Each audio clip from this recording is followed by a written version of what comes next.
नमस्कार, स्वागत है आपका न्यूज स्टेट पर। मैं हूं आपके साथ आदर्श तिवारी और शुरुआत बड़ी खबर के साथ करते हैं। जी हां, मध्य प्रदेश में बीजेपी प्रत्याशियों की दूसरी लिस्ट जारी हो गई है। इस मॉर्निंग बुलेटिन की शुरुआत इसी बड़ी खबर के साथ। 23 की टक्कर में 39 विधानसभा सीटों पर दूसरी लिस्ट भारतीय जनता पार्टी की जारी हो गई है। खास बात इस लिस्ट की कि इसमें तमाम केंद्रीय मंत्रियों से लेकर कई सांसदों तक के नाम है। 3 केंद्रीय मंत्रियों समेत 7 सांसदों को टिकट दिया गया है।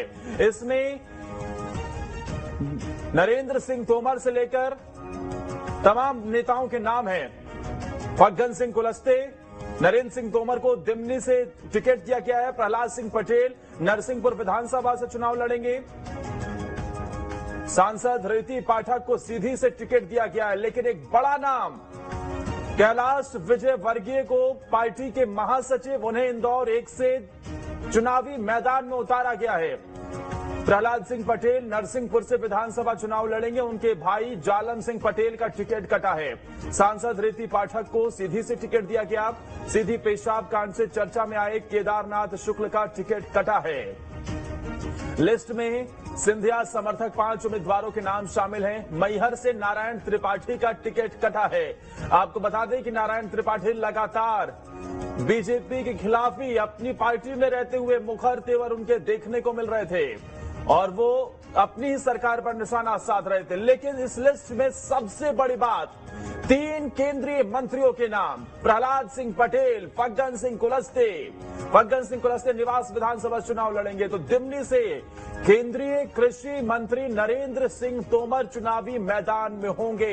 एक बड़ा दांव चला है, खास तौर पर ऐसी सीटें जो सीधे तौर पर बीजेपी के लिए चुनौती थी।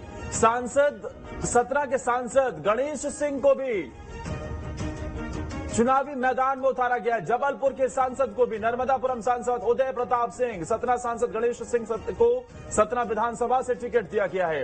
यानी कि लोकसभा से पहले एक बड़ा दांव इसे कहा जाएगा, क्योंकि कई बड़े नेता, क्योंकि मध्य प्रदेश विधानसभा के चुनाव को सत्ता के सेमीफाइनल के तौर पर देखा जा रहा है और ऐसे में यह भी एक परखने का मौका है कि जो सांसदों की तरफ से कामकाज था वो कितना उतरा। विधानसभा चुनाव में भारतीय जनता पार्टी इस पैमाने पर भी सभी को देखते हुए नजर आएगी। मुरैना से रघुराज कंसाना, ये तमाम आपको नाम बता रहे हैं 39 सीटों में। राघोगढ़ से हिरेंद्र सिंह बंटी, राघोगढ़ चुनौती भारतीय जनता पार्टी के लिए। डबरा से इमरती देवी को चुनावी मैदान में उतारा गया है। भितरवार से मोहन सिंह राठौर, मैहर से श्रीकांत चतुर्वेदी को चुनावी मैदान में उतारा गया है। तो मुरैना से रघुराज। आपको बता दें कि बीजेपी की दूसरे लिस्ट में तमाम 3 केंद्रीय मंत्रियों के साथ 7 सांसदों को टिकट दिया गया है और इसे ही लेकर अब कहीं ना कहीं सियासत होती हुई नजर आ रही है। इंदौर 1 से कैलाश विजयवर्गीय भी चुनाव लड़ते हुए नजर आएंगे। पार्टी के महासचिव हैं, कंधों पर अहम जिम्मेदारी है। कई राज्यों में विधानसभा चुनाव अपने दम पर वो जिता चुके हैं, लेकिन अब खुद चुनावी मैदान में उतरेंगे।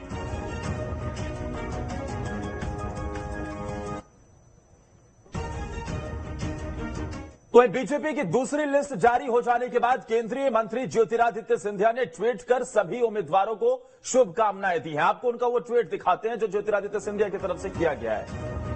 उन्होंने ट्वीट कर सभी को शुभकामनाएं दी। आप सभी भारी मतों से जीत दर्ज करेंगे, मेरी ओर से हार्दिक बधाई और शुभकामनाएं।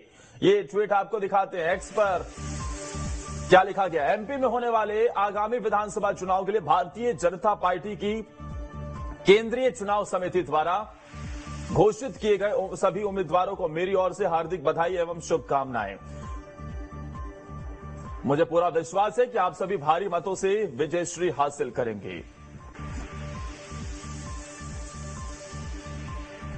और इस खबर पर ज्यादा जानकारी के साथ हमारी सहयोगी नीलम फोन लाइन पर जुड़ गई है। नीलम, भारतीय जनता पार्टी ने, क्योंकि उम्मीदें तो इस बात की थी कि इस जो लिस्ट जारी होगी उसमें केंद्रीय मंत्रियों से लेकर तमाम बड़े नेताओं का नाम भी शामिल हो सकता है, लेकिन इस लिस्ट ने सभी को चौंका दिया जब केंद्रीय कृषि मंत्री नरेंद्र सिंह तोमर जैसे दिग्गजों का नाम हो, कैलाश विजयवर्गीय का नाम हो। सवाल यह है कि इस लिस्ट को कैसे समझे, क्या मायने निकाले जाए। भारतीय जनता पार्टी ने केंद्रीय मंत्रियों को चुनावी मैदान में उतार कर क्या संदेश दिया है? जी बिल्कुल, देखिए ये बहुत ही अगर कहें तो एक ऐसा दाव बीजेपी ने खेला है जिससे उसने अपनी जीत को सुनिश्चित करने का जो है मत बना लिया है। देखिए 3 केंद्रीय मंत्री और जिसमें कि सबसे बड़ा नाम अगर हम देखें तो नरेंद्र सिंह तोमर का शामिल होता है। कहीं दूर दूर तक ये कोई भी अंदाजा नहीं लगा सकता था कि नरेंद्र सिंह तोमर जैसे चेहरे को जो है विधानसभा से बीजेपी उतार सकती है। इसके अलावा कैलाश विजयवर्गीय का हम नाम देख रहे हैं जो कि 2015 से ही मध्य प्रदेश की राजनीति से दूर है। हालांकि भाजपा का बहुत बड़ा चेहरा माने जाते हैं, राष्ट्रीय महासचिव है। ऐसे में पर वो मध्य प्रदेश की राजनीति से दूर थे काफी समय से, केंद्र की राजनीति में काफी ज्यादा सक्रिय थे और उनके पुत्र जो है आकाश विजयवर्गीय वो इंदौर 3 से विधायक है। तो ऐसे में उन्हें इंदौर से जगह दी गई है। वहीं हम देख रहे हैं तीसरा नाम कैलाश सिंह पटेल का, उन्हें नरसिंहपुर से टिकट दी गई है जहाँ से हमेशा उनके भाई जालन सिंह पटेल जो है जीतते रहे हैं और इसका अभी के जो विधायक है वर्तमान की वो जालन सिंह पटेल है। वहीं हम बात करें फग्गन सिंह कुलस्ते की तो उन्हें भी जो है चुनावी मैदान में उतारा गया है। तो कहीं न कहीं देखिए बड़े चेहरों को उतारा गया है। सांसद जो है रीति पाठक उनको यहाँ पर जो है सीधी से ही टिकट दिया गया है। इसके अलावा अगर हम बात करें तो और राव उदय प्रताप सिंह है, गणेश सिंह है। तो इस तरह से सांसदों को टिकट दिए जाने के प्रयास तो लगाए जा रहे थे पर यह अंदाजा नहीं था कि इतने बड़े नामों को जो है इस लिस्ट में शामिल किया जाएगा। और ये वो तमाम सीटें हैं जहाँ से जो है बीजेपी को हार का सामना बीते चुनाव में करना पड़ा था। राकेश सिंह जो कि बीजेपी के पूर्व प्रदेश अध्यक्ष भी रह चुके हैं, इस समय सचेतक है, उन्हें जबलपुर की पश्चिम सीट से टिकट दिया गया है जहाँ पर वर्तमान में विधायक कांग्रेस के करण भनोट है। और ये वो तमाम सीटें हैं जहाँ पर जो विधायक इस वक्त की हम बात करें तो कांग्रेस के विधायक है।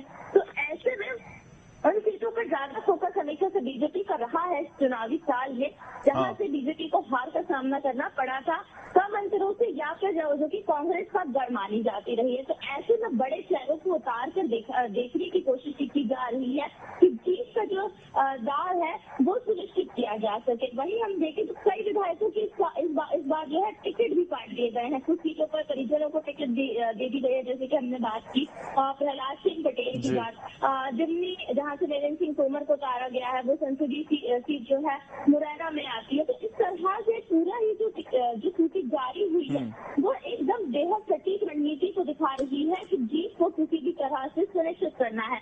वहीं अगर हम बात करें, ठीक है नीलम, मैं आपको रोकना चाहूंगा क्योंकि इस लिस्ट के जारी होने के बाद अब बीजेपी में नाराजगी का दौर भी शुरू हो गया। बड़ी खबर अपने दर्शकों को बताते हैं, फिर आपके पास वापस लौटेंगे क्योंकि बीजेपी में नाराजगी का दौर भी शुरू हो गया है। सीधी से बीजेपी के पूर्व जिला अध्यक्ष ने पार्टी से इस्तीफा दे दिया है।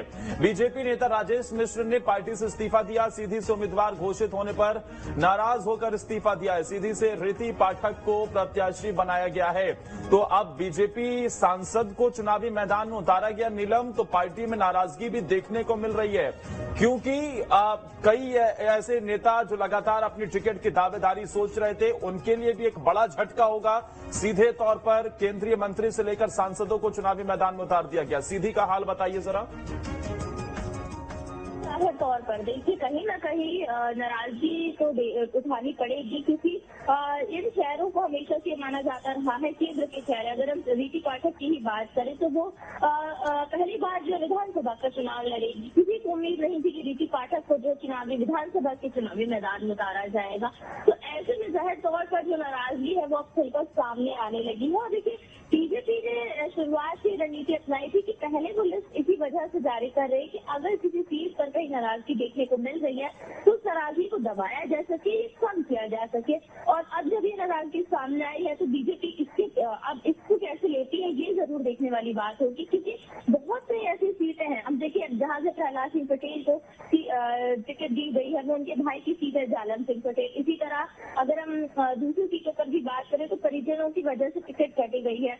और अगर वही हम बात करते हैं कुछ ऐसी सीटें भी हैं जहां पर कई लोगों को उम्मीद थी, कई दावेदारी पेश कर रहे थे कि उन्हें जो है वहां से टिकट मिल सकती है। लगातार पार्टी आला कमान से दिल्ली तक जो है सुनवाई की जा रही थी, बातचीत पहुंचाई जा रही थी, दावेदारी की जा रही थी, पर उन कई ऐसे बड़े बिल्कुल। लेकिन इन सब के बाद भी बीजेपी ने एक बार फिर से अपने फैसले से चौंका दिया है जब बड़े बड़े नामों को चुनावी मैदान में उतार दिया है। शुक्रिया आपका नीलम तमाम जानकारी देने के लिए।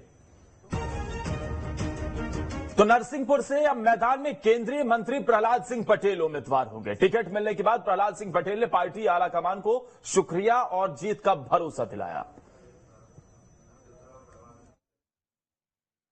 पहली बार मैं विधानसभा का चुनाव लड़ूंगा।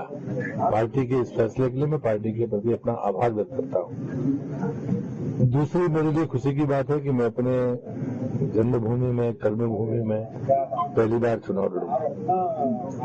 तीसरी बात यह है कि मुझे सूचना छिंदवाड़ा की धरती पर मिली है, तो मैं अपने संकल्प को दोहराता हूं। 2003 का चुनाव मैंने देखा है बहुत नजर से। अब 2003 में ये परिस्थिति है कि मैं राज्य की राजनीति में या विधानसभा के लिए पहला चुनाव लड़ रहा हूं। 2003 में जिस प्रकार छिंदवाड़ा में कांग्रेस का खाता नहीं खुला था, मैं अपने संकल्प को दोहराता हूं 2023 में भी छिंदवाड़ा जिले में कांग्रेस का खाता नहीं खुलेगा। ये भ्रष्टाचार की लंका यहीं पर ध्वस्त होगी। समय पूरा हो गया है यहाँ पर, कांग्रेस का भी और कांग्रेस के नेताओं का भी।